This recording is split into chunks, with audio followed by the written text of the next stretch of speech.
우리 이 시간에 오신 여러분들 하나님의 큰 은혜와 축복이 여러분들과 가정에 넘치기를 주님의 이름으로 축원합니다.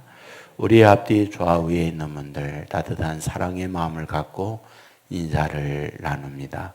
주님의 이름으로 사랑하고 축복합니다.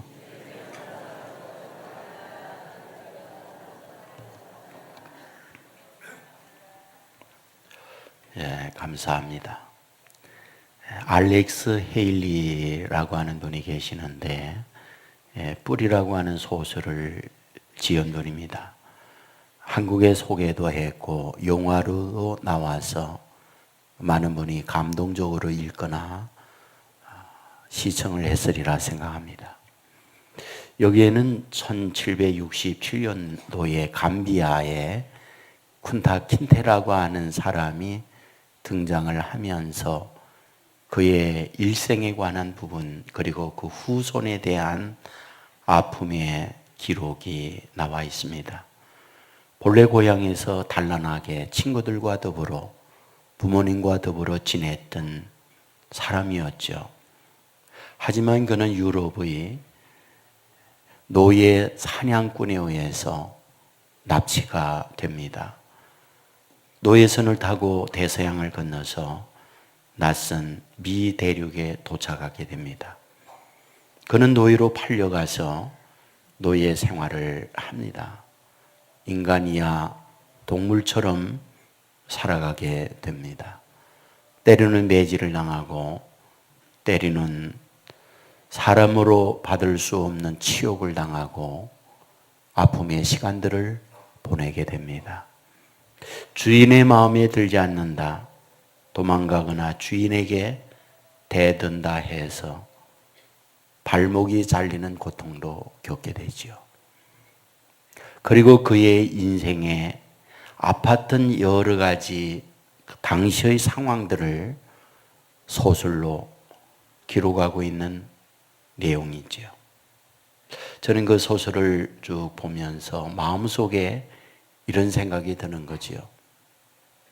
그의 고향, 그의 나라 감비아, 그곳에서 나서 조상 대대로 살아왔던 터전에 인생의 뿌리는 뽑혀서 저 미국이라는 곳에 심겨졌지만은 심겨진 자기의 인생은 눈물이요, 고통이요, 아픔의 삶을 살아갔던 것이 쿤타 킨테의 인생이요, 그 후손의 삶이었구나, 이 생각을 해보게 되는 거지요. 나무만 뿌리가 있는 건 아니죠. 사람도 뿌리가 있습니다. 그 뿌리라는 것은 자기가 태어난 고향이 뿌리일 수 있고 자기가 갖고 있는 인생의 사상, 자기의 삶을 무엇이 지탱하게 만드는가, 그것이 뿌리일 수 있는 거죠. 오늘 본문은 뿌리에 관한 문제입니다. 13절 말씀이죠. 이는 혈통으로나 육종으로 나 사람의 뜻으로 나지 아니하고 오직 하나님께로부터 난 자들이니라. 사실 이 말씀을 보면 뿌리가 둘이다, 근원이 둘이다, 이것을 말씀하고 있는 거죠. 혈통, 육정, 사람의 뿌리를 둔 사람이 있는가 하면 하나님께 뿌리를 둔 존재가 있다, 이것을 말씀을 해주고 있습니다. 우리가 지금 여기에서 한국인의 피부를 갖고 있고 한국어를 사용하고 있고 한국의 음식을 먹고 있습니다. 우리는 동일한 한국인입니다. 하지만 오늘 말씀에 보면 하나님으로부터 난 자들이 있는가 하면 세상으로부터 난 자들이 있다. 하나님께 뿌리를 둔 사람이 있는가 하면 세상에 뿌리를 둔 사람이 있다. 이것을 말씀하고 있는 거죠. 여러분, 그렇다고 한다면 우리가 피부나 언어, 음식, 이 모든 것들이 한국인으로 동일하지만 하나님으로부터 난 자인지 세상으로부터 난 자인지 그것을 어떻게 알 수 있을까요? 오늘 본문에는 알 수 있는 기준을 말해요. 이는 인은이라고 하는 그것이 기준이라는 거예요. 그렇다면 여기서 말하는 인은이라고 할 때 그 인은이 무엇일까요? 그게 바로 12절이죠.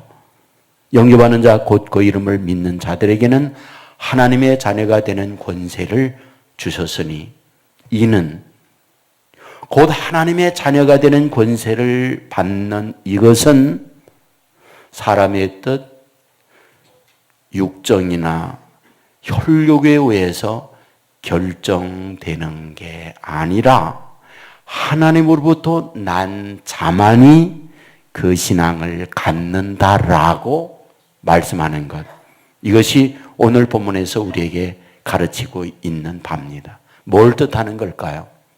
내가 하나님께로부터 뿌리를 둔 자라면 그는 예수님을 구세주로 믿고 하나님의 자녀가 되지만, 하나님으로부터 난 자가 아닌 세상으로부터 뿌리를 두고 난 그는 절대 예수님을 구세주로 믿을 수 없다라는 것이 오늘 본문에서 우리에게 가르쳐주는 바다, 그런 말입니다. 여러분, 이 부분은 사실 성경의 근본적 교리요, 우리를 향한 가르침이기도 해요. 여러 곳에서 이 사실을 강조합니다. 우리가 잘 알고 있는 마태복음 16장에 보면 예수님이 제자들과 함께 가이사라 빌립보라는 데를 가요. 그리고 그곳에서 여론을 조사합니다. 나에 대해서 사람들이 어떻게 평가하느냐? 당시 예수님을 평가하던 여론을 제자들이 말을 합니다. 어떤 사람이 말하기를요, 예수님은 엘리야래요. 어떤 사람은 예레미야래요. 어떤 사람은 세례 요한이래요. 어떤 사람은 선지자 중에 하나래요. 라고 당시 예수님의 여론을 얘기합니다. 예수님은 다시 물었습니다. 그렇다면 너희들은 나를 누구라고 생각하느냐? 베드로가 대답하지요. 주는 그리스도시요 살아계신 하나님의 아들입니다. 이 말을 들었던 예수님은 너무 좋았어요. 그래서 베드로에게 칭찬합니다. 바요나 시몬아, 네가 복이 있도다. 이를 알게 한 이는 혈육이 아니다. 하늘에 계신 내 아버지가 이를 알게 했다. 여러분, 이 말씀의 의미가 뭡니까? 신앙 고백한다는 것은 우리의 IQ, 공부한 지식, 내 생각에 의해서 고백되는 게 절대 아니라는 거예요. 하늘에 계신 아버지가 그 고백을 하게 해야 가능한 거지. 누구나 다 주님은 구세주입니다. 주는 그리스도시요 살아계신 하나님의 아들이요 나의 메시아입니다 라는 고백을 하는 게 아니다. 이게 예수님이 하신 말씀이에요. 그분인가요? 아니죠. 에베소서 1장 4절에 보면 바울은 말합니다. 내가 여기 있으면, 내가 예수님을 믿게 되면 창세전에 그리스도 안에서 나를 택하여 주었기 때문에 가능하다라고 얘기해요. 예수님은 주위에 있는 사람들에게 얘기합니다. 요한복음 15장 16절에 보면 너희가 나를 택한 것이 아니라 내가 너희를 택하여 세웠나니. 너희가 내 제자가 되었다는 것은 너희가 잘나서 나에게 와서 나의 제자가 된 게 아니고 내가 너희를 선택해서 내 제자로 삼아 주었다. 요한복음 6장 44절에 보면 나를 보내신 아버지께서 이끌어 주지 아니하면 아무도 내게 올 수 없으니 오는 그를 내가 마지막 날에 다시 살리리라. 누구나 다 예수 믿겠다 해서 예수님께로 가는 게 아니라 아버지 하나님이 너는 택한 자야, 예수님께로 끌어준 자만 예수님을 믿는 거다 말해 주겠다는 거예요. 이사야 43장 1절에 보면 내가 너를 구속하였고 내가 너를 지명하여 불렀나니 너는 내 것이다. 내가 너를 지명하여 불렀기에 내 것이 된 거라 말하고 있어요. 신명기 7장 6절 이하에 보면 하나님이 이스라엘을 선민으로 택하여 주셨어요. 그 부분에 대하여 이렇게 말하고 있죠. 너는 여호와 내 하나님 여호와의 성민이라. 내 하나님 여호와께서 지상 만민 중에서 너를 자기 기업의 백성으로 택하셨나니 여호와께서 너를 기뻐하시고 너희를 택하시면 너희가 다른 민족보다 수요가 많기 때문이 아니니라. 오히려 모든 민족 중에서 가장 적으니라. 이 말씀의 의미가 뭡니까? 너희가 많아, 너희가 잘나, 너희가 똑똑하여 너희를 내 선민으로 택한 게 아니라는 거예요.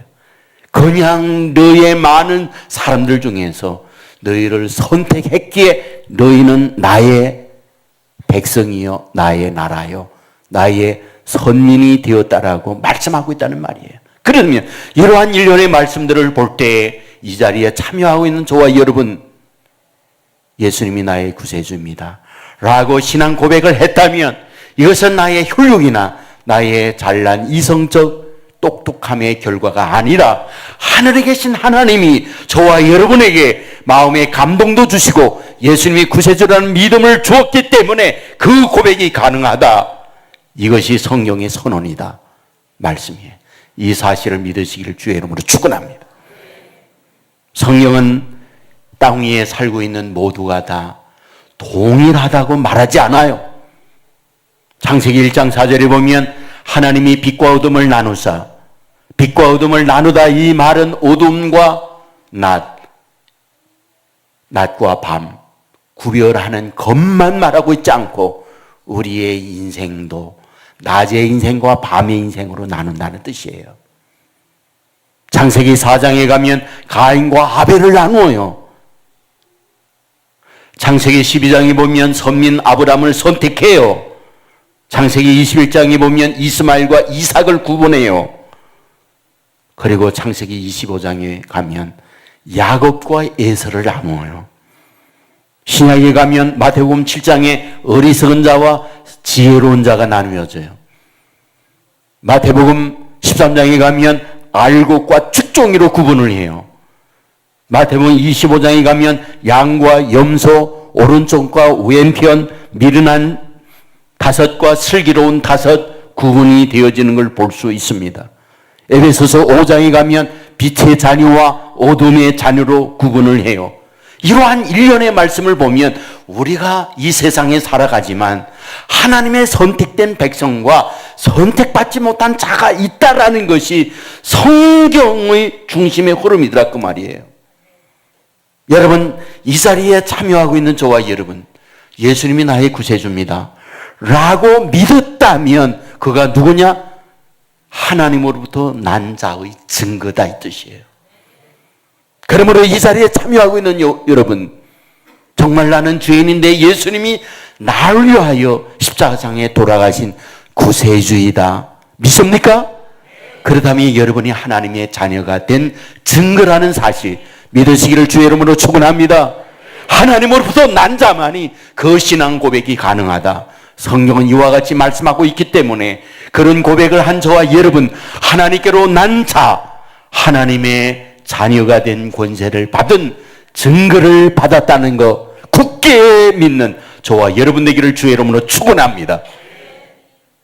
여러분, 이와 같이 요한복음 초두에서 이 사실을 말하는 이유가 뭘까요? 주님께서 요한을 통하여 이 성경을 읽는 저와 여러분에게 예수님을 믿었다는 것은 혈육으로 난 게 아니라 하나님께로 난 자만 가능하다고 하는 말씀을 하려고 하는 이유가 뭘까요? 여러분, 이것은 저와 여러분이 누구인가를 알려주려는 거예요. 내가 누구냐? 내가 어떤 존재냐? 이것을 알아야 이 세상에 살아가는 것은 정말 다르다는 거예요. 내가 누군가를 알고 사는 것은 세상 사는 게 너무 다르다는 거예요. 여러분, 우리가 이성을 가지고 있고 삶의 모든 것을 느끼고 경험하며 살지만 누구나 다 하나님을 압니까? 누구나 다 예수님을 압니까? 그렇지 않아요. 이사야 1장 3절에 보면 소는 그 인자를 알고 나귀는 그 주인의 구유를 알건만은 이스라엘은 알지 못하였고 나의 백성은 깨닫지 못하도다. 보여주고 끌어주었지만 그들은 알지 못하고 깨닫지 못하더라고 말씀하고 있어요. 우리 앞부분에 읽었던 11절에 보면 자기 땅에 오매 자기 백성이 영접지 아니하였다. 예수님을 구세주로 영접지 아니하고 오히려 예수님을 십자가에 못 박는 악당들이었다. 이렇게 말하고 있어요. 누구나 다 믿는 게 아니다. 누구나 다 하나님의 존재를 알고 하나님을 섬기는 게 아니다. 성경은 이 사실을 알려준다는 거예요. 그러나 하나님의 선택된 백성은 어떤 과정, 어떤 형편에 있든 반드시 알게 해줘요. 반드시 믿게 해줘요. 바울을 보세요. 바울은 원래 예수님을 믿지 않는, 믿는 자들을 잡아 죽이는 그런 앞잡이였어요. 다메섹에 예수 믿는 사람들이 많이 있다는 이야기를 듣고 체포영장 가지고 그들을 체포하고 그들을 구속하고 그들을 박해하고 죽이기 위하여 다메섹에 가고 있지 않았습니까? 해보다 더 밝은 광명한 빛을 받고 꼬꾸라져요. 하늘로부터 음성이 들려옵니다. 사울아 사울아 네가 어찌하여 나를 비박하느냐? 주여 누십니까? 나는 내가 비박하는 예수다. 그리고 난 이후에 어떤 일이 벌어집니까? 시력을 잃어요. 사람들에 의해서 다메섹으로 안내함을 받습니다. 다메섹에 누가 있었느냐? 아나니아라고 하는 신실한 하나님의 사람이 있었어요. 그에게 가서 안수를 받을 때 어떤 일이 벌어졌습니까? 사도행전 9장 18절에 보면 즉시 사울의 눈에서 비늘 같은 것이 벗어져 다시 보게 된지라. 비늘 같은 것이 벗어지면서 잃어버린 시력을 되찾았다 뜻이지만 그 너머의 의미가 있어요. 영안이 열리다는 말이에요. 영적으로 보지 못하던 하나님의 세계, 영적으로 보지 못했던 예수 그리스도를 보게 되었다. 그리고 난 이후에 그의 인생은 완전히 바뀝니다. 사도행전 9장 22절에 보면 사울은 힘을 얻어 예수를 그리스도라 증언하여, 전에는 예수님이 반역자인 걸 알고 반역자라고 외쳤어요. 그러나 그의 눈이 비늘 같은 것이 벗어지고 예수님을 만나고 난 이후에 그의 인생은 예수님은 그리스도다, 예수님은 메시아다, 예수님은 인생의 모든 문제 해결자다 말하고 있어요. 그런데 여러분 그의 서신서에서 뭐라고 말하는지 아십니까? 내가 어떻게 그런 고백이 가능한가? 내가 어떻게 그런 예수님을 믿게 되었는가? 그것은 창세전에 나를 택해 주었기 때문에 가능하다. 이것이 바울의 선언이에요. 그러므로 하나님의 택한 자만이 예수 그리스도를 믿고 하나님의 자녀가 되는 권세를 주신다는 거 믿으시기를 주님의 이름으로 축원합니다. 내가 누구인가? 이걸 아는 게 너무 중요하다니까요. 내가 누구인가? 여러분, 저와 여러분 누구입니까? 여러분의 아들, 여러분의 자녀, 여러분의 자녀이기 때문에 부모가 누구인가를 알아요. 저와 여러분들도 여러분의 낳아주신 부모님, 그 자녀인 걸 알아요. 그런데 여러분, 그 부모님이 자랑스러운 부모님도 있지만 숨기고 싶은 부모님도 있다고요. 자랑스럽지 못함으로 말미암아 나는 이런 것을 감추고 싶다. 그런 분들도 있다는 거예요. 여러분들, 우리 교회의 치유 집회를 위해서 말씀을 전했던 정태기 목사님이 계세요. 네, 그분이 오셔서 말씀을 전하면서 자신의 간증 얘기를 했습니다. 자기는 저 전남 신안 한 섬에서 태어나서 성장을 했었는데 아버지가 그 시골의 한 여자를 만나 자기들을 낳았는데 아버지가 술망난이었고 바람펴서 저 너머에 있는 다른 섬의 여자와 함께 눈이 맞아 어머님을 버리고 자녀를 버리고 가버렸다는 거예요. 어머님은 소방맞은 여인이었고 그 아버지에 대한 분노, 아버지의 아들이라는 부끄러움으로 자기는 살았다는 거예요. 어렸을 때 목포로 공부하러 왔을 때 어느 날 학교에 수업을 마치고 교문을 나섰더니 어떤 아주머니가 머리에 수건을 메고 보따리 하나를 이고 얼굴이 까만 분이 있는데 정말 아는 척 하면 싫은 여자들하는 거예요. 보니까 자기 엄마들하는 거죠. 그는 화가 났다는 거예요. 부끄러운 어머니가 교문 앞에 모두가 끝나서 친구들과 어울려 나오는데 거기 와 있는 거예요. 그는 입이 이만큼 나와서 아는 척도 하지 않고 앞을 향하여 걸어갑니다. 이런 엄마가 내 엄마라는 게 난 싫다고. 망나니 하면서 바람피고 자녀들을 버리고 가는 아버지에는 상처, 그 어머님에 대한 아픔, 그것이 그에게 있었어요. 그는 자취집에 들어갔을 때 어머님에게 타박하고 어머님에게 온갖 욕을 퍼붓죠. 왜 학교에 정문에 와서 있느냐고, 왜 그런 개망신을 주느냐고. 어머님은 그래도 웃으면서 얘기해요. 내 아들 학교에 나오는 거 보고 싶어서 왔지. 내 아들 보고 싶어서 왔지. 자기는 그렇게 부모가 싫었다는 거예요. 그런데 그는 얘기를 하죠. 내가 예수님을 만나고 난 이후에 내가 누구인가를 알았다는 거예요. 나는 소중한 존재라는 걸 알았다는 거예요. 나는 너무 귀한 존재라는 걸 알았다는 거예요. 여러분, 내가 누구인가를 바로 안다는 것은 너무 소중하다는 거 여러분 아시죠? 여러분들 드라마를 보면 드라마의 일반적 많은 경우 빠지지 않은 레파토리가 있다고요. 뭐 출생의 비밀. 출생의 비밀은 레파토리 다 정해져 있어요. 안 봐도 다 알아. 회장님의 아들들은 대개 입양가, 고아원에 들어가. 온갖 고난 다 당해. 무시 다 당해. 눈물을 흘리면서 어린 시절을 지내. 그러다가 나중에 커서 보니까 뭐예요? 유전자 검사하니까 회장 아들이야. 그래서 고통하게 생겼던 그 모든 것들을 다 짓밟고 승승장구하고 일어나. 과거에 그 아이를 무시했던 사람들 피눈물을 흘려. 안 봐도 똑같아. 사랑하는 여러분, 뭘 얘기하는 겁니까? 내가 누구인가를 안다는 것은 그 인생이 다르다는 거예요. 오늘 성경이 우리들에게 뭘 말해주려고 하는 겁니까? 본문에서 말씀을 시작하며 초기에 이 말씀을 하는 이유가 뭡니까? 네가 누구냐? 너희들이 누구냐? 이걸 아는 게 너무 중요하니까 오늘 본문 시작부터 이 말씀을 하는 겁니다. 예수님을 믿는다는 것 누구나 믿는 게 아니다. 하나님께로 난 자만 믿을 수 있다. 세상으로부터 난 자, 자기의 능력, 자기 지식, 공부로 예수님을 믿는 게 아니다. 이것을 말씀해 주고 있다 그 말이에요. 그렇다면 여러분, 이와 같이 하나님의 자녀가 되어 믿는 하나님의 백성들을 어떻게 하겠다는 말입니까? 여러분, 하나님이 하나님의 자녀로 부르고 믿는 하나님의 백성이 된 이후에 유기견처럼 버려두지 않아요. 방임하지 않아요. 책임집니다.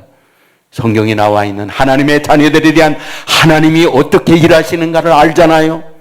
아브라함을 부르고 나서 아브라함을 어떻게 하십니까? 힘든 과정이 있었습니다. 그러나 하나님은 이 아브라함을 그 어려운 모든 과정 속에 개입하시고 함께 하셔서 끝내 복의 근원으로 만들어줘요. 이삭 역시 하나님의 자녀로 삼아줍니다. 기근으로 힘들고 어려운 순간 많았어요. 하지만 그 기근 가운데도 하나님이 물을 파면 물나도록 만들어 주었고 어려운 중에 어려움을 극복하도록 만들어 주어요. 야곱은 어떤가요? 야곱 역시 힘들고 어려운 순간들 너무 많았어요. 하지만 그 모든 순간들 속에 하나님은 개입을 하셨고 하나님이 창백해 하여 거부가 되도록 만들고 있잖아요. 요셉 어떻습니까? 요셉 역시 힘든 순간들 많았어요. 형들에게 미움을 받고 누명 쓰고 감옥에 갇히고 피눈물 나는 시간들 많이 있었지만 하나님의 자녀에게 하나님은 그와 함께 했고 끝내 그로 하여금 어떠하다? 총리가 되도록 만들고 있더라. 그 말씀이 맞습니다. 여러분, 이스라엘 백성 저 이집트에서 430년 동안 살아가게 될 때 정말 고통과 아픔이 많았습니다. 하나님은 이집트에 진노를 내려요. 10가지 재앙을 내릴 때에 우박도 내리고 메뚜기와 또 개구리와 그리고 온갖 여러 가지 어려움들을 다 재앙을 내리게 될 때 어떤가요? 그들이 살고 있는 고센 땅에는 내리지 아니하였더라. 뭘 말하는 겁니까? 하나님이 하나님의 자녀들에 대하여 어떻게 보호하고 지키는가를 보여주는 말씀 아닙니까? 마지막 10번째 재앙은 하나님의 진노로 말미암아 모든 초태상을 다 죽이는 하나님의 심판이었습니다. 그런데 문설주에 피를 발랐던 어린 양의 피를 발랐던 그곳은 하나님의 진노가 넘어가요. 그래서 유월절이 된 거 아닙니까? 맞습니다. 하나님의 자녀들에 대하여 하나님이 이와 같이 책임지고 지켜주신다. 이것을 보여주는 말씀인 거 믿으시기를 주의 이름으로 축원합니다. 여러분, 하나님의 자녀로 택하여 주시고 하나님이 돌봐 주시는 것만 아니에요. 인생을 살 때 무슨 일을 만나면 하나님께 뿌리 두고 하나님께 근원을 둔 사람은 그때 어떻게 살아가는지가 달라요. 이미에라고 하는 분이 사막에 숲이 있다는 책을 썼어요.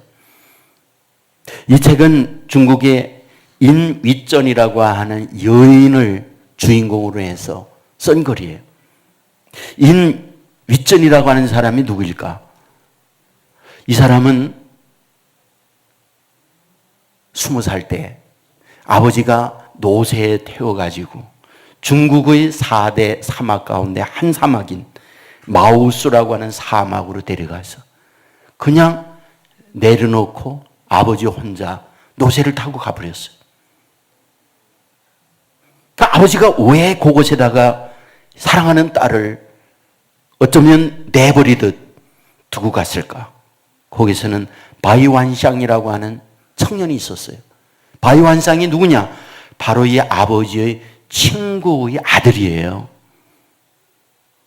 그런데 아버지 친구가 세상 떠나고 아버지 친구 부인이 세상 떠나고 고아와 같이 이 아들 하나만 남았어요. 그런데 그의 집이 어디냐? 지금 말씀하고 있는 마오수라고 하는 중국 4대 사막 가운데 있는 곳이 이 사람이 살고 있는 토전입니다. 사막이니까 살 수 없어요. 생존 자체가 어렵습니다. 그런데 떠나지 않고 그곳에 살던 그에게 바로 인위전이라고 하는 이 아이를 20살 때 내려놓고 가버린 거예요. 토굴 같아요. 돌나무로 이렇게 하고 위에다가 그늘만 지게 만들고 그것이 신혼생활의 시작이었습니다. 눈물이었습니다. 친정에 대한 그리움이었어요. 사람의 그림자조차 없는 곳이에요. 단 둘이만 살고 있습니다. 도망가고자 하는 생각 많았어요. 너무너무 사람이 그리워서 어느 날 사람이 지나간 그 자리 남은 발자국을 보호하기 위하여 자기 집에 사용하고 있는 새우 대야를 갖다가 그 발자국 하나를 덮어서 발자국을 보호하기까지 한 외로움과 고통의 인생을 산 것이 그였어요. 어느 날이었죠. 내가 이 사막을 푸른 숲으로 만들리라. 친척이 양 한 마리 선물로 주었어요. 그 양 한 마리를 팔아서 나무 묘목을 사지요. 그리고 나무를 심기 시작했어요. 사막에 나무가 됩니까? 죽지요. 수없이 심고 죽고 수없이 심고 죽고 그 과정을 거치면서 이 나무들이 자라났어요. 지금은 이 여인은 40이 훨씬 넘은 중년의 나이가 됐어요. 여의도의 수십 배가 되어지는 그 사막을 푸르른 나무로 덮었어요. 저는 그분이 쓴 글 가운데에 정말 감동적 구절이 있어서 소개하고 싶어요. 잎사귀 5cm 자라기 위하여 그 나무의 뿌리는 500m나 뻗어 있다는 글이었어요. 잎사귀 5cm가 자라기 위하여 뿌리는 500m나 뻗어 있더라는 거예요. 그 뿌리로 말미암아 잎사귀 5cm를 자라게 하는 수분을 빨아들이고 있더라는 거예요. 그 사막에서. 저는 이 생각이 드는 거죠. 저와 여러분이 사는 인생의 사막에서 살아가려고 할 때에 뿌리를 어디에 내리고 있느냐는 겁니다. 어디에 뿌리를 내리고 있느냐. 여러분, 우리는 어쩔 수 없이 뿌리 내리고 삽니다. 그런데 사람에게 뿌리를 내린다면 그 사람에게서 얻어진 영향이라는 건 우리의 인생의 나무를 푸르게 만들 수도 있지만 많은 경우 마르게 하거나 분노와 독이 있는 잎사귀를 낼 수 있다는 거죠. 하지만 하나님께 뿌리를 내리고 하나님으로부터 영양의 공급을 받는다고 한다면 우리 하나님은 저와 여러분에게 양식과 저와 여러분의 영혼을 살림과 무너진 자리에서 일어나게 하는 놀라운 힘의 공급을 얻는 영양분을 제공해 준다는 것 믿으시기를 주의 이름으로 축원합니다. 로마서 8장 35절 이하 잘하는 말씀이죠. 누가 우리를 그리스도의 사랑에서 끊으리요? 환난이나 곤고나 박해나 기근이나 적신이나 위험이나 칼이랴. 내가 확신하노니 사망이나 생명이나 천사들이나 권세자들이나 현재일이나 장래일이나 능력이나 높음이나 깊음이나 다른 어떤 피조물이라도 우리를 우리 주 그리스도 예수 안에 있는 하나님의 사랑에서 끊을 수 없으리라. 하나님께 뿌리를 두고 사는 사람, 환난이 있죠, 적신이 있죠, 기근이 있죠, 가난이 있죠, 질병과 어려움이 있죠. 그러나 결코 끊을 수 없다는 것, 이것이 우리를 향한 말씀이에요. 예레미야 17장 7절 이하에 보면 그러나 무릇 여호와를 의지하며 여호와를 의뢰하는 그 사람은 복을 받을 것이라. 그는 물가에 심어진 나무가 그 뿌리를 강변에 뻗고 더위가 올지라도 두려워하지 아니하며 그 잎이 청청하며 가무는 해도 걱정이 없고 결실이 거치지 아니함 같으리라. 여러분, 시냇가에 심은 나무는 가뭄이 와도 마르지 않고 또한 더위가 온다 할지라도 두려워하지 않고 열매를 맺는다 말을 하고 있어요. 여기에 시냇가가 어딥니까? 하나님이라는 거죠. 하나님께 뿌리를 내리고 사는 사람은 세상에 사는 날 동안 기근이 온다, 어려움이 온다 할지라도 마르지 아니하고 그때에도 청청하여 열매를 맺는다 말씀하고 있습니다. 사랑하는 여러분, 우리가 인생을 사는데 정말 어디에 뿌리를 내리냐 하는 건 중요해요. 왜? 인생이 살아가다가 어려움을 만날 때 뿌리를 찾아가게 돼 있어요. 그리고 그 뿌리를 통해서 영의 양식과 에너지를 공급받고 일어나고 새 출발을 할 수 있으니까 내가 어디에 뿌리를 내리고 사느냐 너무 중요하다는 거예요. 지난번 특별기도회 하면서 주님 너무 힘들어요 하는 말씀을 갖고 주제를 갖고 말씀을 드렸어요. 그때 누가복음 15장 둘째 아들에 대한 말씀을 드렸습니다. 여러분, 둘째 아들이 아버지 앞에 가서 아버지 유산 주십시오 라고 할 때 그는 분명한 사실이 있었다. 나 이거 가지고 먼 나라 가서 호랑방탕 할래요 라고 유산을 받은 게 아니라는 거죠.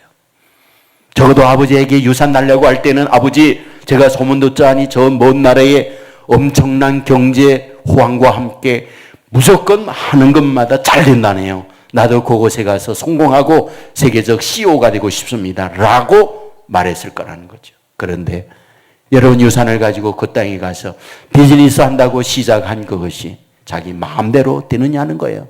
세상이 그렇게 호락호락한 거냐는 거예요. 자기를 소개하고 이끌어준다는 그들에게 사기당하고 손대는 것마다 손해를 보고 망하고 그러다 보면 마음이 무너지고 외롭고 힘드니까 찾아가는 게 어디냐? 술집이요. 술집에 꼬리치는 여자들이 있으니까 그곳에 빠져서 자기 돈 한 푼 잃고 그러다 보니 거기다가 경제 불안까지 오나 보니 모든 비즈니스의 원천은 다 날아가 버리고 알거지가 됐다는 거예요. 간 것이 어디냐? 3D 돼지우리의 사육하러 갔다는 거죠. 그런데 이게 웬일입니까? 돼지 사육장에 돼지들이 먹는 쥐염 열매조차도 먹을 게 없는 거예요. 그때 그는 어디를 생각합니까? 아버지를 생각해요. 왜? 뿌리가 아버지니까. 결국 아버지를 생각해요. 아버지 집에 뭐하다? 일하는 품꾼도 많고 그들은 삼세끼 따뜻한 밥이나 먹지 않느냐는 거예요. 나는 삼시세끼 밥이는커녕 쥐염 열매 돼지 음식 먹기도 어렵고 힘들구나. 아버지를 생각하고 아버지에게 가는 거잖아요. 어떤가요?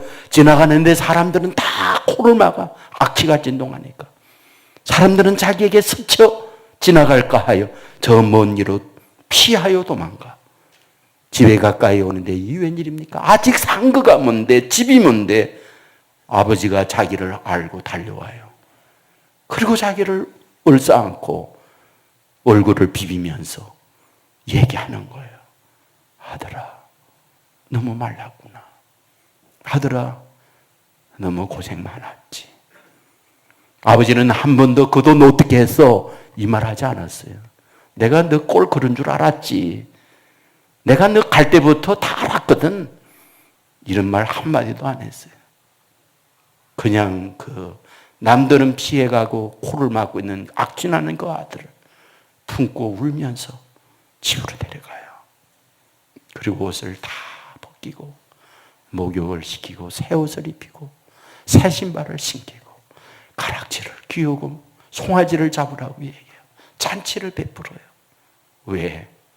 이 아들 아버지에게 돌아왔으니 아버지로 인하여 다시 일어나게 하려고, 다시 시작하게 하려고. 하나님께 난 자, 어렵고 힘들 때에 하나님께 뿌리를 내리는 사람이요, 하나님으로부터 다시 에너지를 잊고 일어나서 힘든 세상을 정복하는 사람이 된다는 것, 이것이 사람의 혈육으로 나지 아니한 사람, 하나님으로부터 난 사람, 그래야 예수님을 구세주로 믿는 사람에게 주어지는 은혜의 축복이라고 하는 것을 우리에게 말씀해 주고 있어요. 사랑하는 여러분, 저와 여러분이 세상을 살아가면서 왜 어려운 일이 없겠어요? 왜 힘든 일이 없겠어요? 하나님께로 난 사람, 뿌리가 하나님께 연결되어 있기 때문에 하나님을 찾아요. 그게 기도입니다. 길을 가면서도 주님, 힘든 일을 만날 때도 주님, 내 주위에 나는 아무도 없습니다. 살기가 너무 힘드네요. 나는 어떻게 하면 좋아요? 이것이 바로 주님께로 난 자, 주님께 뿌리도 둔 자의 삶이에요. 이러한 우리 내민선 주님 외면하지 않습니다. 추하고 더러운 악취가 진동한다 할지라도 주님은 저와 여러분의 손을 잡아주십니다. 그리고 우리에게 말씀해 줍니다. 세상 살면서 너무나 지치고 힘들었지? 내가 너와 함께 할게. 내가 너를 도와줄게. 위로 주시는 은혜를 덧입음으로 어려움을 이길 뿐 아니라 세상을 넉넉히 정복하는 하나님의 사람으로 설 줄 믿습니다. 이 은혜가 함께한 저와 여러분 가운데 넘치기를 주님의 이름으로 축원합니다. 우리 모두 자리에 일어나서 같이 찬양하겠습니다.